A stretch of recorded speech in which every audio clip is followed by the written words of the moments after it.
Nombre, chapitre 9. L'Éternel parla à Moïse, dans le désert de Sinaï, le premier mois de la seconde année après leur sortie du pays d'Égypte. Il dit : Que les enfants d'Israël célèbrent la Pâque au temps fixé. Vous la célébrerez au temps fixé, le 14e jour de ce mois, entre les deux soirs. Vous la célébrerez selon toutes les lois et toutes les ordonnances qui s'y rapportent. Moïse parla aux enfants d'Israël, afin qu'ils célébrassent la Pâque. Et ils célébrèrent la Pâque le 14e jour du premier mois, entre les deux soirs, dans le désert de Sinaï. Les enfants d'Israël se conformèrent à tous les ordres que l'Éternel avait donnés à Moïse. Il y eut des hommes qui, se trouvant impurs à cause d'un mort, ne pouvaient pas célébrer la Pâque ce jour-là. Ils se présentèrent le même jour devant Moïse et Aaron. Et ces hommes dirent à Moïse : Nous sommes impurs à cause d'un mort. Pourquoi serions-nous privés de présenter au temps fixé l'offrande de l'Éternel au milieu des enfants d'Israël ? Moïse leur dit : Attendez que je sache ce que l'Éternel vous ordonne. Et l'Éternel parla à Moïse et dit : Parle aux enfants d'Israël et dis-leur : Si quelqu'un d'entre vous ou de vos descendants est impur à cause d'un mort, ou est en voyage dans le lointain, il célébrera la Pâque en l'honneur de l'Éternel.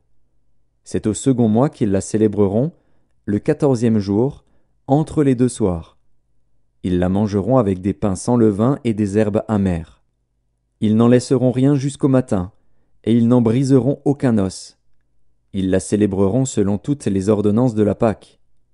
Si celui qui est pur et qui n'est pas en voyage s'abstient de célébrer la Pâque, celui-là sera retranché de son peuple. Parce qu'il n'a pas présenté l'offrande de l'Éternel au temps fixé, cet homme-là portera la peine de son péché. Si un étranger en séjour chez vous célèbre la Pâque de l'Éternel, il se conformera aux lois et aux ordonnances de la Pâque. Il y aura une même loi parmi vous, pour l'étranger comme pour l'indigène. Le jour où le tabernacle fut dressé, la nuée couvrit le tabernacle, la tente d'assignation. Et, depuis le soir jusqu'au matin, elle eut sur le tabernacle l'apparence d'un feu. Il en fut continuellement ainsi. La nuée couvrait le tabernacle, et elle avait de nuit l'apparence d'un feu. Quand la nuée s'élevait de dessus la tente, les enfants d'Israël partaient, et les enfants d'Israël campaient dans le lieu où s'arrêtait la nuée. Les enfants d'Israël partaient sur l'ordre de l'Éternel, et ils campaient sur l'ordre de l'Éternel. Ils campaient aussi longtemps que la nuée restait sur le tabernacle. Quand la nuée restait longtemps sur le tabernacle, les enfants d'Israël obéissaient au commandement de l'Éternel et ne partaient point. Quand la nuée restait peu de jours sur le tabernacle, ils campaient sur l'ordre de l'Éternel, et ils partaient sur l'ordre de l'Éternel. Si la nuée s'arrêtait du soir au matin, et s'élevait le matin, ils partaient. Si la nuée s'élevait après un jour et une nuit, ils partaient.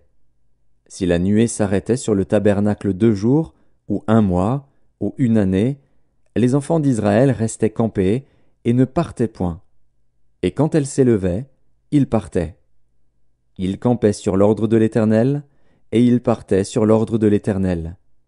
Ils obéissaient au commandement de l'Éternel, sur l'ordre de l'Éternel par Moïse.